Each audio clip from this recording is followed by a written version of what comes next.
Who speaks? Survivor speaks. Who speaks? Survivor speak. Good morning. Welcome to Survivor Speak Michigan. My name is Priscilla Bordeo. I am the Michigan State Manager for Crime Survivors for Safety and Justice.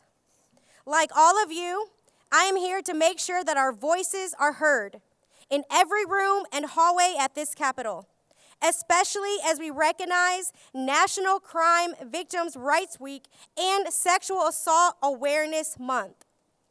I am blessed to be joined by my fellow CSSJ members, Elle Travis and Tanisha Ashakur. I would also like to thank Representative Tyrone Carter and Minority Leader Brian Postumus for being with us here today. Crime Survivors for Safety and Justice is a national network of nearly 190,000 members across the country, with over 7,000 members in Michigan alone. We've shown what is possible when we stand up and speak out. Last year, we advocated for the passage of HB 465 and 467, which increased access to victim compensation for so many survivors, and expanded the help they receive so that they have the tools to heal. It's time we build upon that progress to meet the needs of survivors and improve safety in every community. That means we must pass the Safer Michigan Act. Survivors should never have to fear of losing their homes or jobs after they've just become victimized or lost a loved one. The Safer Michigan Act ensures that victims have more protections so they can use the sick time they already have to take time off in their recovery without risking losing their job. It will also expand housing protections to more survivors so that they can end leases early and relocate for their own safety without financial consequences. You've all made it very clear as victims what you want most is what happened to you to never happen again or to happen to anyone else. Michigan needs to join other states in having incentives for people in prison to complete rehabilitation programs like educational and job training. Productivity credits have been proven to help people succeed after they've served their time, holding them accountable while making it less likely that they'll return to prison. This saves tax dollar money, while most importantly, it's making our communities safer. We are here because we want to be safe.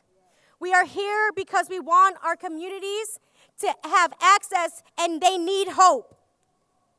We are here because when survivors speak, change happens. And now, I would like to introduce to you my fellow CSSJ member, Elle Travis.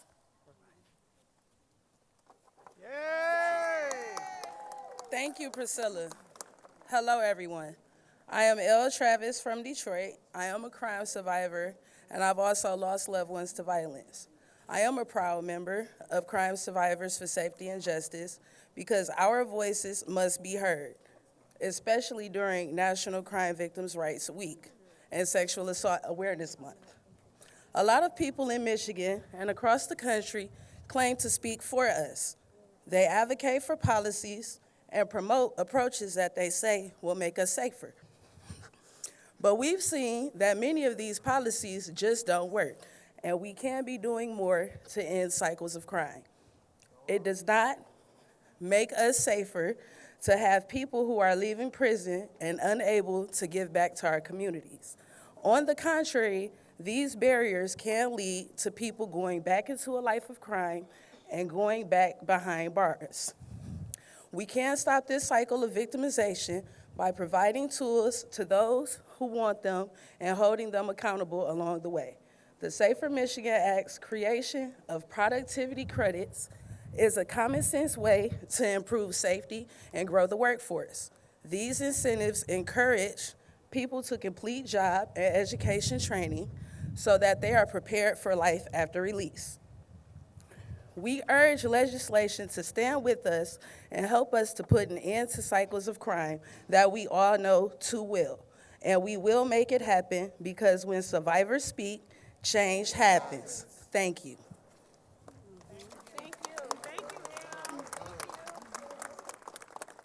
And now I would like to introduce you to our State Director, Harvey Santana. Good morning. Thank you, everyone, for being here today. Truly, this is your day to have your voices heard. I've been involved in politics for over 30 years. And in over 30 years, I can tell you that I've seen them come and I've seen them go. But I have seen politicians run for office and not get anything accomplished, and I've seen politicians do incredible things with the responsibility that they have been given by you. Today, we have 3 incredible people who have stepped up to represent you. 2 people who represent the finest qualities of being a human being, and a woman. The first gentleman I would like to introduce is Representative Tyrone Carter from Detroit. I met Representative Carter several years ago when he was a political activist.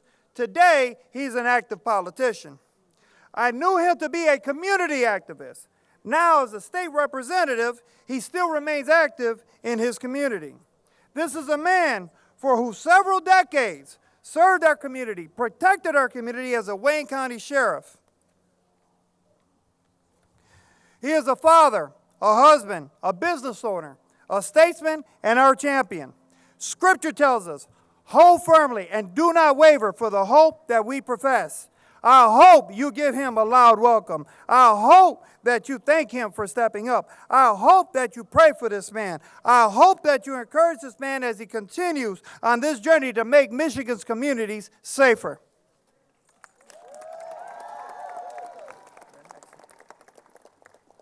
That wasn't a lot of hope. Come on, we can do a little better than that. Today is your day, and many people that know me know that I can freestyle. I don't need a script, but there's some things that I want to talk about, and sometimes it gets a little emotional that I'll forget to say what I need to say. So good morning, everyone. I'm Tyrone Carter, State Representative, District 1. I'm in my 3rd term, and we've been working on this for a minute. So I have to say thank you to Harvey for just not giving up. And I want to thank you all for showing up today. So I'm honored to join you for Survivors Speak Michigan. Every single one of you has a story to tell of resilience and healing.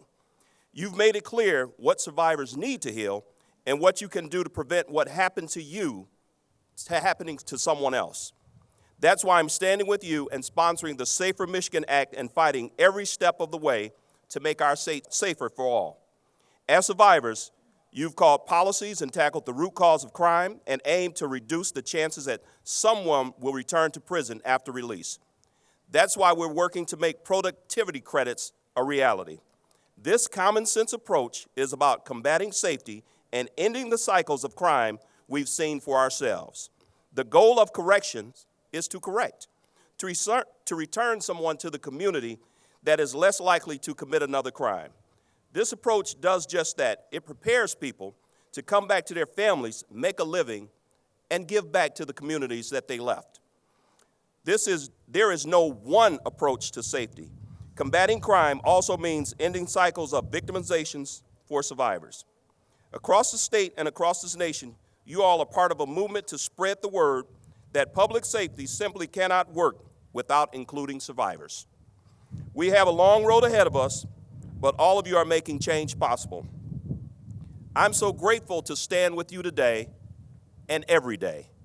So you all are champions. I just happen to be the person to try to carry it across. So I thank you all for your support and always those prayers. Thank you.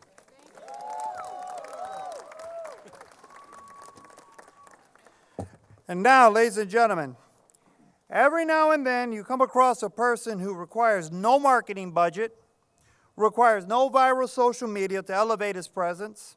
He requires no accolades or fancy advertisement because his presence alone speaks to the level of integrity that he commands. Representative Postumus is that kind of man. A humble man, a man of God, a hardworking farmer and family man. You have all heard the old saying, walk softly and carry a big stick. This man needs no stick because his integrity and values speak for themselves. This is why the Republican caucus chose him to play an important role in leading them through the day-to-day operations of this building. I've known a lot of men in my life, but he truly is one of the finest men you will ever know, and I am overwhelmed with excitement that he will be your voice in the Republican caucus as he works to make Michigan's communities safer.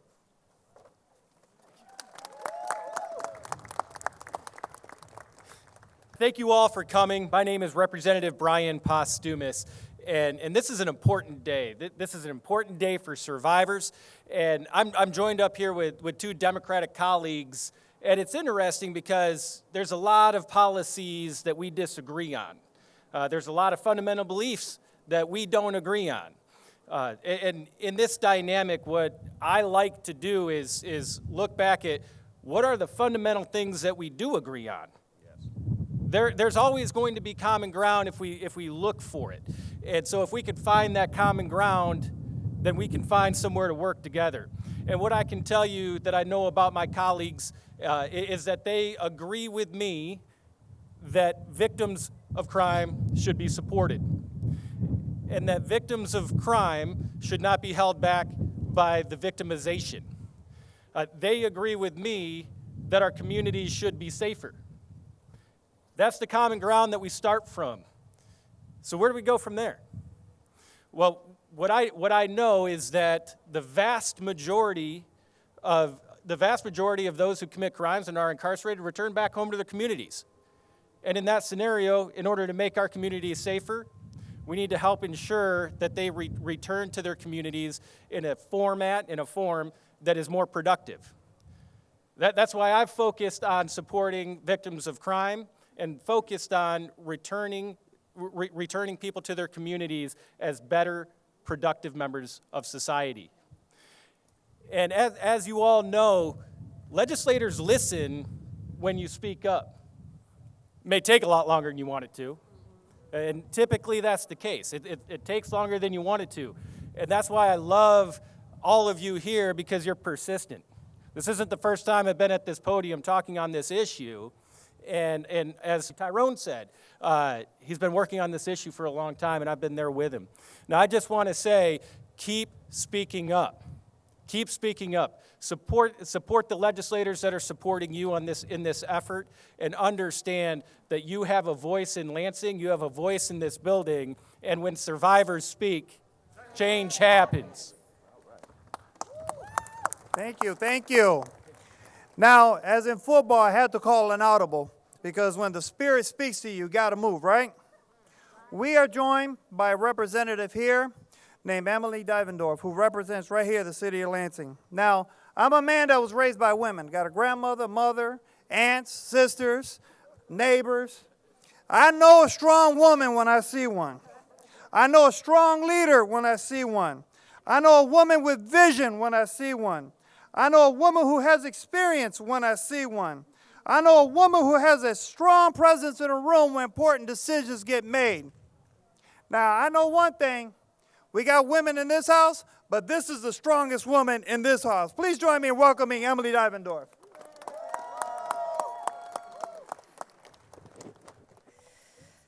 Welcome, everybody.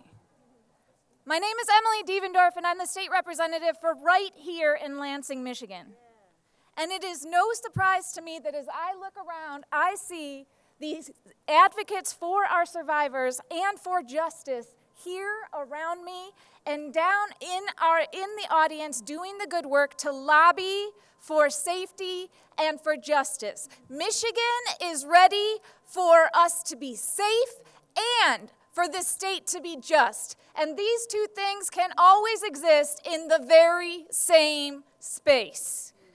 We are ready for a Michigan where Republicans and Democrats work together, where survivors and those who have had experience in our justice system are able to agree on a vision and a future and a way to live in community together that heals, that grows, that changes, that encourages our stability, everybody's stability. Because when we are working and supporting each other in being able to thrive and live with confidence, we are stronger, period. The end. It is always better for all of us to be involved than for any of us to be absent or excluded. We want healing, and we are ready for an equitable, transformative, fair way to bring it. Together, we are nurturing that world. I'm here because I, as a legislator, knew that my community needs desperately to benefit from both safety and justice, equity and fairness.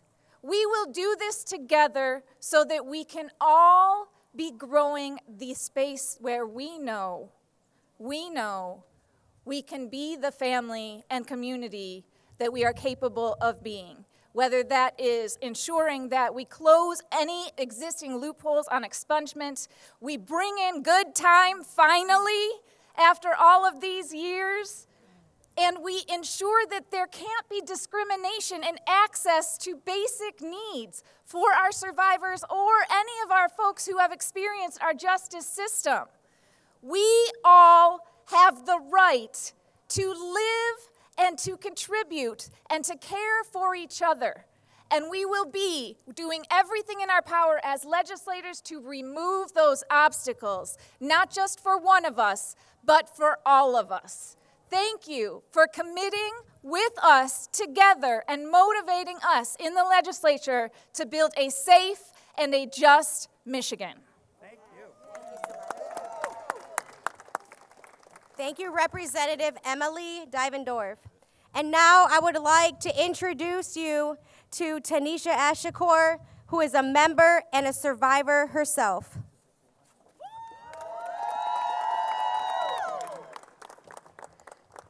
Good morning. I am Tanisha Ashakor, and I am a survivor. Many of us share that unfortunate story and experience, not of just being a survivor, but the additional traumas that come with being a survivor and not getting the help when we need it the most. We find ourselves in a cycle of trauma, trying to land on our feet. The cycle of trauma is the foundation of much of the violence and instability that we experience firsthand. We are here today to call for our elected leaders. Again, we are here today to call for our elected leaders to stand with us and ensure that survivors have the help they need to heal. It is simply wrong for survivors to risk losing their jobs or their homes when they are recovering or grieving or even just trying to find safety. The Safer Michigan Act expands housing and employment protections so survivors aren't left risking their economic stability. These policies make sure that survivors can use the sick time they already have. I'm going to say that again, the sick time they already have, so they can take time off after being victimized. Additionally, survivors should be able to get out of a lease to relocate without having to pay financial penalties, or be refused housing, or be evicted because of their victimization. Being a survivor can be traumatic enough, and not knowing whether you'll be able to keep your job or a home during that time can make things worse. These are common sense policies for safety. And most importantly, they are the right thing to do. The Safer Michigan Act can bring hope to our communities looking for change and can make Michigan safer for all of us. Thank you. Thank you, Tanisha. And now I would like to introduce you to Oswald Thomas, our National Director and the person that helped elevate my voice, Aswad Thomas.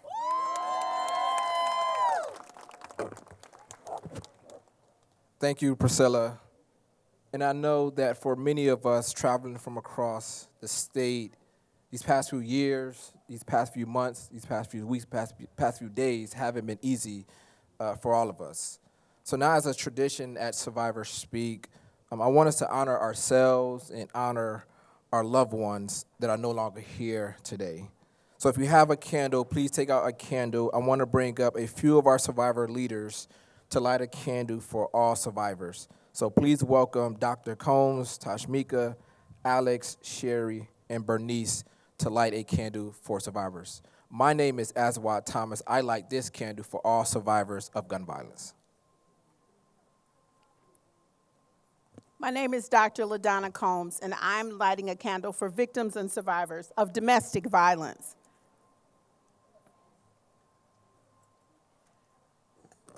My name is Bernice Ringo, and I light a candle for every mother that is standing out here right now for their child.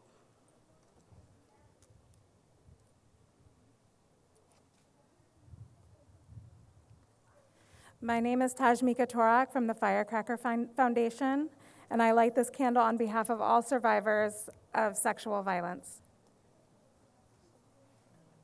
My name is Alex Brace from the Small Talk Children's Advocacy Center. I light this candle on behalf of all child survivors of sexual assault.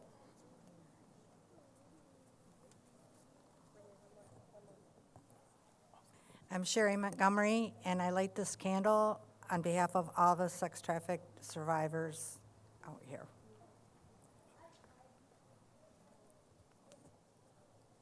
So now please join me in a moment of silence.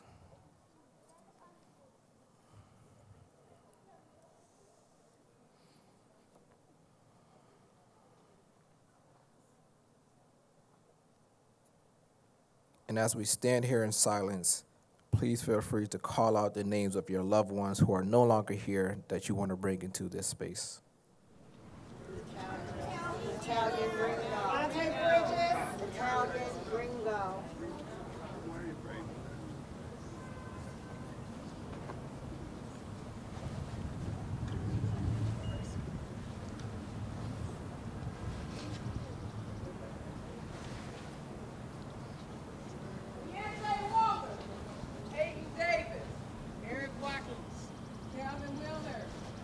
Italian Ringo. Sandra Bland. Martell Hadley. Dean Farrell Shaw. Tiana Jackson. Pernell Watts. Andre Stans. Monte Roberts. Raven Moore. Sam Jackson. Sean Maya Evans. Elliott. Trayvon Martin. George Floyd. Samir Rice. Tiffany Stanton. Curtis John Mitchell. Demetrius Presnell. Rodney Craig. Montana Sanders. Ian Walker. Yolanda Castillo. Grace Harris. Brittany Taylor. Yolanda Turner. Raven Jessup. Breonna Taylor. Kimberly Whitmore. Daryl Stevens Jr. Kevin Harris. Patrick Leonia. Tracy. White.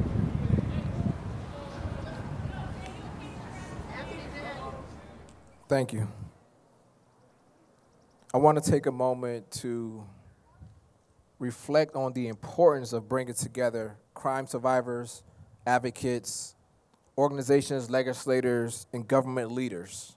We've seen the power of collaboration through changing the state's victim compensation program last year. We've seen the power of bringing together communities from across the state to help us advocate for the services and the resources that we need. And I know that you all deserve dignity who are here today. And I also know that the justice system haven't provided you with that dignity. You all deserve time off from work to grieve or make funeral arrangements after losing a loved one to violence or becoming the victim yourselves. You all deserve housing protections for all victims of violent crime to safely move away from a residence that's no longer safe. You also deserve funding for your organizations because many of you are out here doing the work with no resources. That must change. We also know that we need to build the infrastructure of victim services and communities by establishing more trauma recovery centers here in the state of Michigan, right in your neighborhoods. And we also deserve a better justice system that prioritizes healing, prevention, and recovery over more spending on the criminal justice system. To do that, we must make our voices be heard, because that's how we have real impact, that's how we have real change in this Capitol building and in our communities as well.